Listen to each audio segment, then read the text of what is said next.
അതെ, ആ സുഭാഷിന്റെ വീട് കണ്ട നിങ്ങള്? എന്താണ് വീടിനെന്താണ്? അവൻ വീട് മുഴുവൻ പൂക്കൾ കൊണ്ട് അലങ്കരിച്ചത് നിങ്ങൾ കണ്ടില്ല?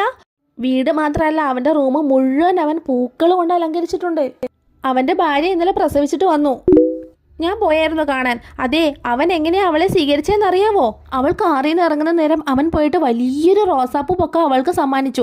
അതും പോരാഞ്ഞ് അവൾ പടി കയറുന്ന നേരം ഒരു പൂമാലയിട്ട് അവൻ സ്വീകരിച്ചു. അതും പോരാഞ്ഞ് വലതുകാൽ വെച്ചവൾ അകത്ത് കയറുമ്പോൾ റോസാപ്പൂക്കൾ എറിഞ്ഞ് അവളെ സ്വീകരിച്ചു.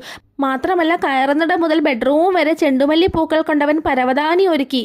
അതെ, ഞാനും പ്രസവിച്ചു വന്നതാണ്. എനിക്കും കുഞ്ഞിനു വേണ്ടി നിങ്ങൾ എന്താണ് ചെയ്തത്? എടി മണ്ടത്തരം പറയാതെ, അവൻ എന്താണ് ജോലി നിനക്കറിയില്ലേ? അവന് പൂക്കച്ചവടമാണ് ജോലി. അവന് ടൗണിൽ വലിയൊരു പൂക്കടയുണ്ട്. എനിക്കെന്താണ് ജോലി നിനക്കറിയില്ലേ? നിങ്ങൾക്ക് മുളക് ബിസിനസ് ആണല്ലോ. അപ്പോ ഞാൻ പച്ചമുളകിന്റെ മാലയിട്ട് ഉണക്കമുളകിന്റെ പരവതാനി ഒരുക്കി മുളക് പൊടി എറിഞ്ഞ് നിന്നെ സ്വീകരിക്കണം എന്നാണോ നീ പറഞ്ഞു വരുന്നത്?